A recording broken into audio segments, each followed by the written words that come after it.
السلام عليكم ورحمة الله وبركاته. أبنائي وبناتي طلبة الصف الخامس الابتدائي، إن شاء الله النهاردة أعمل لكم مراجعة شاملة وأهم الأسئلة المتوقعة لشهر مارس. أنا أعمل لك جزئين، الجزء الأول عن الوحدة التاسعة، وإن شاء الله أعمل لك فيديو حلقة للوحدة العاشرة. نبدأ بإذن الله أوريك شكل الأسئلة عامل إزاي. نمبر 1 listen and write true or false. استمع واكتب صح أو خطأ. السؤال ده بيجيب لك 3 أسئلة. الأسئلة دي طبعا لو موجودة بتعمل ترو، لو اللي انت بتسمعه مش موجود بتعمل فولس خطأ. نمبر 1 penguins live in the sea. penguins live in the sea. طبعا هنا الكلام مختلف، ريفار أنا قلتها هنا سي، فهتبقى فولس خطأ. يا إما تكتب فولس زي ما أنا بكتب كده، يا إما تكتب اف يعني فولس خطأ. نمبر 2 penguins are cute and friendly. penguins are cute and friendly. طبعا نفس الكلام، فهيبقى true صح. يا إما تكتب صح كده، يا إما تكتب اختصارها تي أو true صح. نمبر 3 a penguin swims in a group of family. a penguin swims in a group of family. طبعا نفس الكلام، يبقى true صح. ده السؤال الأول وبيبقى عليه 3 ماركس 3 درجات. السؤال الثاني listen and complete. استمع وأكمل، وده مهتم بالكلمات، تبقى حافظ كلمات بالإسبل علشان تخلي بالك كل واحدة بيبقى عليها درجة. نمبر 1 there were many statues in the ancient Egyptian society. ها statues، هتكتب بقى statues ازاي؟ خلي بالك بقى معايا، هنكتبها بقى دلوقتي اهو. طيب خلي بالك معايا اهي، حضرت لك الحروف اهو عشان نكتبها. statues اهي statues. طبعا statues معناها تماثيل. نمبر 2 طارق would like to be a farmer. طارق would like to be a farmer. farmer في اللحظة بتتكتب بقى ازاي؟ FARMER. طيب نمبر 3 soldiers الجنود guarded بيحرسوا ايه؟ the city. city معناها المدينة CITY. طبعا هقول تاني listen and complete. استمع واكمل. نص اللي هنا الاستماع ان انت تسمع وتكمل معتمد على حفظك للكلمات بالكتابة. عليها كم درجة؟ عليها 3 ماركس 3 درجات. كل سؤال عليه 1 مارك درجة واحدة، فالإجمالي بيبقى عليه 3 درجات. تعال للسؤال الثالث choose the correct answer from A B C or D. طيب اختار الإجابة الصحيحة من A B C or D. طبعا 4 اختيارات بتختار الكلمة المناسبة. طيب السؤال ده بيبقى فيه كام سؤال؟ عليه 4 question أو 4 choices، 4 اختيارات. طيب معتمد ان انت برضه تبقى حافظ الكلمات بتاعت المنهج، وبتجيب الكلمة المناسبة، وبرضه بيجيب لك خلي بالك من الجرامر، بيجيب لك سؤالين جرامر. طيب تعال نشوف نمبر 1 when I was 3. طبعا when هنا مش معناها متى، عندما انا كان عندي 3 سنين. طبعا بتربط بين جملتين، عندما انا كان عندي 3 سنين I not speak English. عندما انا كان عندي 3 سنين انا كنت ما بقدرش اتكلم انجليزي. الجملة دي ماضي بدليل ان في was. طب انت هتجيب ايه؟ can't ولا couldn't ولا don't ولا wasn't؟ لما تلاقي was اعمل لي اهو، خلي بالك كده هجيب لك بتعمل ايه بقى؟ بتعمل couldn't. ايوه was لما تلاقي الجمله ماضي بتعمل ايه؟ couldn't. لم استطع ان اتحدث لغه انجليزيه. نمبر 2 نقط lives بيعيش in استراليا، في استراليا and jumps on 2 legs وبيقفز على رجليه الاثنين. مين بقى اللي بيعمل بقى الحاجه دي؟ دولفين طبعا ما عندوش رجول، باندا ولا سنيل ولا كانجرو؟ طبعا الكانجرو مشهور ان ايه رجليه اللي هي هو عنده رجلين من فوق طبعا ويك ضعيفه، ورجلين اللي تحت بتبقى القفزه بتاعتها بتبقى قويه، فهو الكانجرو اللي هو الكنغر. نمبر 3 my uncle is professional. عمي محترف، متسلق محترف. ايه الدليل؟ he can climb. بدليل كلمة climb هو يتسلق، يستطيع ان يتسلق الماونتنز الجبال، فانا عايز كلمة متسلق. climbing ولا climbs ولا climber؟ طبعا البي سايلنت. ولا climbed؟ ها كلمة متسلق. ايوه فيري جود، كلمة climber. نمبر 4 ذا دوجونجز نيك نيم، طبعا في حيوان بحري، حيوان بحري اسمه الدوجونج، نيك نيم اسمه ذا سي، ها اسمه بقر البحر. فين كلمة بقر البحر؟ ذا سي فيش، ذا سي كاو، ولا ذا سي ويل، ولا ذا سي دولفين؟ ايوه ذا سي كاو. يبقى انا كده عملت لك الاربع اسئله تشوز ذا كوريكت انسر وحليناهم. تعال نشوف السؤال اللي بعده نمبر 4. السؤال الرابع كويشن نمبر 4 read and match A with B. بتقرا الجمله كويس وتوصلها بما يقابلها في B. كام سؤال؟ كام كويشن؟ جايب لي 4. طيب الناحيه الثانيه جايب كام؟ جايب 5، يبقى في واحده زياده. طيب خلي بالك معايا. نمبر 1 when something is useless، عندما شيء ما يكون بلا فائدة، بلا فائدة، فنحن لا نستطيع أن نستخدمها. أهي فنحن لا نستطيع أن نستخدمها. يبقى أنا أحضر لك كده الكتابة. أيوة نحن لا نستطيع أن نستخدمها، هتبقى إي، هتبقى إيه؟ إي. أهي عملنا إي. طيب وهنا أعمل عليها خانة مايلة إن إحنا اخترناها عشان ما نتلخبطش. طيب نمبر 2 I am black and white، أنا أسود وأبيض. مين بقى الأسود والأبيض؟ ها their mom's potch، ولا ungrateful to the 3، ولا when you were 5، ولا I am a penguin؟ أيوه I am penguin اللي هو اللي هو البطريق. يبقى دي، هنعمل دي، هنعمل دي، ونعمل كده شرطة عليها مايلة إن إحنا اخترناها. طيب نمبر 3 خلي بالك من كود. كود دي معناها هل ممكن، في هل ممكن ان انت، هل انت كنت بتقدر تتكلم سبيك انجلش؟ طبعا ده سؤال. طيب هنا مفيش سؤال الا نمبر سي. وانت ممكن كنت بتقدر بتتكلم انجليزي when you were 5 لما كان عندك 5 سنين؟ يبقى دي سي، نعمل علامة مايلة عليها اهي. نمبر 4 little kangaroos sit inside، هنا الكانجرو او الكنغر الصغير يجلس بداخل، يجلس بداخل ايه بقى؟ طبعا انت عارف ان الكنغر ليه اللي هي الام بتبقى عندها كيس في بطنها كده ربنا خلقه بيها عشان ابنها او طفلها يدخل فيه. فين بقى كلمة كيس؟ ايوه their mom's pouch، في الكيس الام، في الكيس اللي هو مخلوق بيه، يبقى ايه. هنا نعمل علامة مايلة على ايه. طيب يبقى هي رقم بي هي اللي مش هتيجي معاك. عليها كام بقى درجة؟ عليها 4 ماركس. مش لازم تحل بالترتيب، اللي تعرفها الأول حلها وتسيب اللي انت اللي عايزة تفكير تسيبها في الآخر. طيب تعال نشوف السؤال اللي بعده نمبر 5 read the text، اقرأ النص and answer the questions، اقرأ القطعة أو اقرأ النص وأجب على الأسئلة التالية. طبعا حاجة جميلة جدا، حتى لو هي متحررة بره المنهج طبعا أنا أعودك تحل عليها إزاي. بتتكون من 4 أسئلة، سؤالين اختياري وسؤالين مباشرين بتجاوب عليهم من خلال القطعة. أنا ما عنديش حاجة اسمها إعراب، أنت بتجيب من فوق زي العربي بالظبط. طيب choose the correct answer from A B C or D. طيب قبل ما نحل السؤال تعال نقرأ كده الإيه القطعة. Water is the secret of life، المية هي سر الحياة on planet Earth، على كوكب الأرض. Water is 2/3، بتعتبر التلتين of the planet من الكوكب، تلتين على كوكب الأرض، تلتين المية على كوكب الأرض. بط لكن land الأرض is only a third of the planet.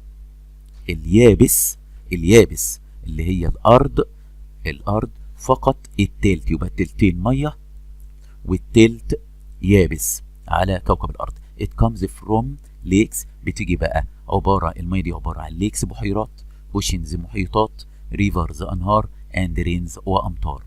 It's a renewable resource، هو المصدر المتجدد. We use water، احنا بنستخدم المياه when we woke up، عندما نستيقظ in the morning في الصباح، until we sleep at night، حتى نحن ننام إلى الليل. We should يجب علينا drink much water، يجب أن نشرب ماء كثيرا every day كل يوم to keep healthy، لكي نحتفظ بصحتنا. طيب نمبر 1 we should، هنعمل بقى اختياري. we should يجب علينا drink water، أيوة الجملة دي قريناها، أيوة طبعا موجوده في انهي سطر؟ اهو في السطر الرابع اهو. خلي بالك من الكلام. وي شود درينك ووتر تو كيب. تو كيب علشان ايه؟ ادي كيب اهي، مش لازم جايه بعديها. ادي كيب. كيب ايه بقى؟ ها، unhealthy tired bad ولا healthy؟ healthy. يبقى احنا هنعمل healthy صحي اهو. طب واحد عنده ضعف في الكلمات وملكة الحفظ عنده ضعيفة في الكلمات، فاعتمد على امشي وشوف الكلمة اللي جايه وراها ايه. ادي healthy معناها ايه بقى؟ هي معناها صحي. افرض انت مش عارف معناها، المهم ان انت تكتب ما يقابلها من الكلام. ادي keep healthy. طيب تعال نشوف نمبر 2. ذا لاند. هل لاند دي موجودة في ايوه اهي لاند فوق اهي في السطر الثاني. لاند is not of the planet. a third ولا 2/3 ولا quarter ولا half؟ اهي is only a third. third بقى معناها ايه؟ يجي يقول لي انا مش عارف. هي معناها تلت. اليابس بيجي التلت من الكرة الأرضية. طيب هندخل بقى في الإجابة، إن احنا نجاوب على الأسئلة المباشرة. ده مش بنكتويشن، ده answer the following questions. أجب على الأسئلة التالية من القطعة. How much water is on planet Earth؟ تعال نشوف كمية المية قد إيه. ها أيوه 2/3 of the planet. يبقى هنكتب كده الإجابة. ها 2 TWO 2/3 THIRDS. يبقى التلتين من الكوكب. هنا H التلتين من الايه يا جماعه؟ من الكوكب. اوف بلانيت PLANET. طيب تعالى نمبر 4. لازم تبقى عارف الكويتشن السؤال اداه استفهام معناها ايه. انت في سنه 5 ولو مش عارفهم لازم تحفظهم. وير اين؟ يبقى انا لازم اجيب مكان. اعرف كده تجيب مكان على طول. وير داز ووتر كام فروم؟ عايز انبهك لحاجه، جميع لغات العالم اداه الاستفهام واحده. يعني ايه واحده؟ يعني انا بقول وير اين هتجيب مكان. طب في العربي هتجيب مكان، في الانجليزي تجيب مكان، جميع لغات العالم تجيب مكان، مفيش اي اختلاف. وير اين؟ وير اين؟ وير داز ووتر كام فروم؟ الميه جايه بقى من فين؟ فين كلمه كام فروم؟ دور على كام فروم اهو. انا ماشي معاك اهي. كامز فروم ليكس اوشنز ريفرز اند رينز. يعني جاي من البحيرات وجاي من المحيطات وجاي من الانهار وجاي من الامطار. واحد يقول لي يا مستر انا هو انا لازم اعرف المعنى؟ ما انا اكتب وخلاص. طيب يا سيدي اكتب على طول. اول حاجه ليكس اهي LAKES نعمل كوما اهي زي ما هي مكتوبه كده. ليكس. اوشنز محيطات. اوشنز OCEANS اهو. انا بكتبها كويس اهو وانت بتنقل على طول. كوما. هتكتب ريفرز RIVERS اللي هو ريفرز انهار. اند هتسيب 2 سم مش لزق الكلام في بعضه. اند ايه بقى؟ اند رينز. اند رينز والامطار RAINS الجمع اهو. كده خلصنا السؤال بتاع القطعه. عليها كام درجه؟ عليها 4 درجات 4 ماركس. طيب تعال نشوف السؤال اللي بعده. ركز بقى معايا كده. نمبر 6. ري اوردر. اعد ترتيب the words الكلمات to make correct sentences لكي تكون جملا صحيحه. ركز بقى معايا. نمبر 1 هقول لك الجمله بالعربي وانت شوف كده ترتيبها ازاي. هل ممكن هاني هل ممكن قدر يعوم العام الماضي؟ هل هاني قدر يعوم العام الماضي؟ يبقى هنبدا كده. ابدا معايا. سي كود COULD. وللعلم تعرف ان ال سايلنت. كود هنا معناها هل. استطاع نسيب 2 سم. هاني ولازم هاني تكتب كابيتال HANY. هل هاني قدر swim SWIM last year؟ طبعا last year انت خدتها في سنه 4 ابتدائي. last year. طبعا نعمل question. هنعمل ايه؟ question سؤال. تعالى النمبر 2 هقول لك الجمله بالعربي وانت شوف الجمله معناها ايه. انا عندي ارنب. انا عندي الارنب بتاعي لكي اطعمه. انا عندي الارنب بتاعي لكي اطعمه. الجمله هتمشي ازاي؟ ايوه نعمل كابيتال كده.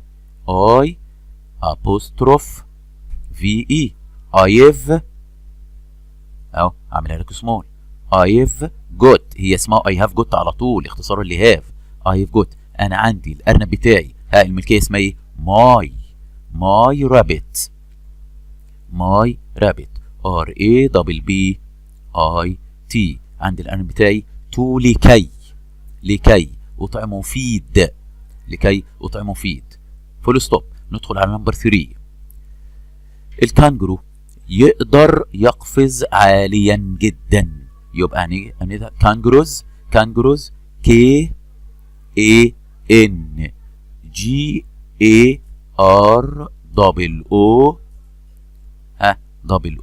OOS الجمع. نسيب 2 سم. يقدر. فين كلمة يقدر؟ اللي هي كان يستطيع.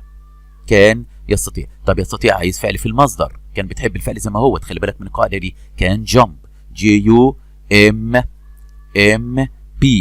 يستطيع أن يقفز very high. مش high very، لا very high HIGH. كده خلصنا الجملة الثالثة. تعالى نمبر 4. إز هنا معناها هل.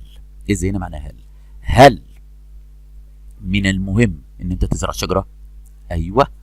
Is it important؟ هل من المهم. Is it important؟ أهو important. هل من المهم to أن تزرع. فين كلمة تزرع؟ طبعا plant بتسوي grow يزرع. plant معناه نبات ويزرع PLANT. يزرع ايه بقى؟ trees أشجار. ونكتب question mark. كده خلصنا السؤال بتاع الريوردر اللي هو قاعد ترتيب الجملة أو السؤال. تعال نشوف السؤال السابع. punctuate. ما اسمهاش punctuate، اسمها punctuate the following. ضع علامات الترقيم الآتي. طب بتحل السؤال ده ازاي؟ خلي بالك معايا. السؤال بتاع الترقيم ليه حاجات كده بتتعمل لازم تبقى عارفها. ذا فيرست ليتر، أول حرف لازم يبقى كابيتال. أول حرف لازم يبقى كابيتال. طيب إيه تاني بيتعمل كابيتال؟ اسم الأشخاص اللي هو النيمز، أسماء الأشخاص. طيب عندي الكانتريز الدول بتتعمل كابيتال، أول حرف منها كابيتال. عندي سيتي المدينة أو تاون، مدينة كبيرة أو مدينة صغيرة. طيب عندي اسم الشارع لازم يتكتب كابيتال. عندي الأماكن الفيموس بليسز، الأماكن المشهورة. عندي أي، أنا الضمير أي بيتكتب كابيتال. مش كل الضمائر إلا إذا جت أول الكلام. أي بتتكتب كابيتال في أي حتة. طيب إيه تاني بيتكتب كابيتال؟ عندي ذا ديز أوف ويك، أيام الأسبوع. عندي اللي هو الشهور المانثز، الشهور لازم تكتب أول حرف منها كابيتال. تمام كده؟ وتخلي بالك تركز تشوف أول الكلام جاي إيه، لأن معتمد تعرف معنى الكلمة في الأول عشان تعرف تعمل فول ستوب أو كويتشن مارك. نبدأ السؤال السابع. كود، احنا قلنا أول حرف لازم يكتب كابيتال أهو. أدي سي. كود كتب كابيتال. طيب يو، لا ده ضمير ما يكتبش كابيتال إلا إذا جاء أول كلام. ريد يقرأ، لا ما تتعملش، ده فيرب فعل. وين، عندما، مش متى، هنا معناها عندما. والضمير يو لا ما تتعملش لأن إيه؟ ما قلنا ما بتتعملش. وير، تشايلد طفل، لا ما بتتعملش. يبقى هنعمل إيه في الآخر؟ كود دي معناها إيه؟ هو أنت كنت بتقدر تقرأ عندما كنت طفل؟ يبقى كود لما بتيجي في الأول معناها هل، لو جت في الوسط معناها استطاع. يبقى هنعمل هنا كويتشن مارك.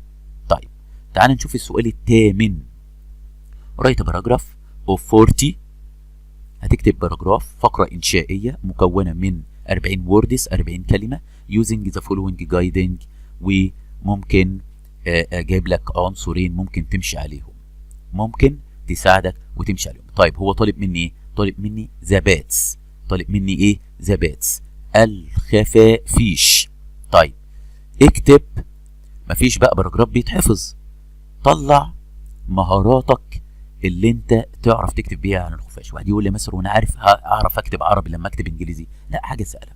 اكتب اي لايك، انا بحب. ركز بقى معايا، خد الافكار اهي. اي لايك، انا بحب الايه، خليها لك ايه، سمول. اي لايك اللي اي كي اي. انا بحب ذا باتس، ذا باتس الخفافيش. نعمل فول ستوب وكمل عادي ما تنزلش تحت. I can see، أنا أستطيع أن أرى the bats الخفافيش in the سكاي السماء، سكاي السماء. طيب فول ستوب. طيب السطر كده خلص. طيب اعمل لك دي كابيتال اهي، الاي الكابيتال. طيب تعالى انزل في السطر اللي تحتيه، عملنا كده جملتين. طيب هنيجي نقول هو لونه ايه الكالر؟ هنيجي نقول ذا باتس، هنعملها اول حرف لازم يبقى كابيتال، ايوه لازم. ذا باتس، ذا باتس الخفافيش ار عشان جمع طبعا، الخفافيش جمع. ار لونها ايه بقى؟ لونها بلاك اسود. طب بلاك اسود بيتكتب ازاي؟ بي ال اي سي كي. طب هدي يقول لي الاسود المفروض نجمعها مش الخفافيش جمع، لا. في قاعده بتقول لك او في معلومه كده تخلي بالك منها، الصفات والالوان لا يجمع في اللغه الانجليزيه، حتى لو اللي انت بتوصفه جمع. النون بس هو اللي بيتجمع، خفاش خفافيش، بات باتس. طب الاسود لا ما تجمعش، ولا طول ولا بيج ولا طويل ولا بيج كبير ولا جريت عظيم ولا نايس جميل، حتى لو اللي انت بتوصفه جمع. كده اهو عملنا نعمل فول ستوب. طيب جميل. هنقول ايه تاني؟ انا بحب الخفافيش، انا استطيع ان ارى الخفافيش في السماء. ذا باتس ار بلاك. طيب هما بيقدروا يطيروا؟ طبعا. هنقول مش لازم كل شويه بقى اكتب الخفافيش، هقول زي هما. تيجي تقول لي يا مصر هي زي هما دي مش العاقل، لا، العاقل والغير العاقل، للعاقل وغير العاقل. ادي زي كان بيقدروا، فلاي يطيروا، اف ال واي بيقدروا ايه؟ يطيروا. طب بيطيروا امتى؟ او جايب لي هنا وين متى، بيطيروا امتى، بيعملوا فلاي امتى؟ هقول هما زي تي اتش اي واي، كلام راجع على خفافيش. هما فلاي بيطيروا، بيطيروا ات نايت. هنزل تحت عشان ايه سطر يبان معاك كده. ات نايت في الليل، ان اي جي اتش تي، فول ستوب. كده الجمله خلصت، كده الجمله خلصت. طيب هما بيشوفوا؟ لا طبعا ما بيشوفوش. هنقول ايه بقى؟ زي، هنكتب كده زي لازم الكلام ذا فيرست لتر از كابيتال، اول حرف لازم يبقى كابيتال. زي كانت، ما بيقدروش، ونعمل ابوستروف كده، كانت سي. اهو كده عملنا جمل. طيب في جمل تاني تقول لي مثلا الخفافيش مثلا كبيره او صغيره. تعال نقول الخفافيش زي، تقعد تعملي مدح زي، نقول زي ار سمول، هما في الحجم مثلا حجمهم صغير، زي ار سمول. طيب نكتب ايه تاني؟ زي سيب مسافة كده اهو، زي اي واي ار. نقول ايه؟ زي ار نايس، هما جمال، زي ار نايس. اهو كده خلصنا السؤال الثامن. اتمنى ان انتوا تكونوا استفدتوا معانا من الفيديو ده، وانتظروني في فيديوهات اخرى ان شاء الله. واوعى تنسى تعمل اشتراك للقناة وتفعل الجرس. وانبهك لحاجة قبل ما نخلص من الفيديو ده، ان هعمل لك في صندوق الوصف للوحدة 9 و10 محلولين عشان تستفاد بيهم ان شاء الله. والسلام عليكم ورحمة الله وبركاته.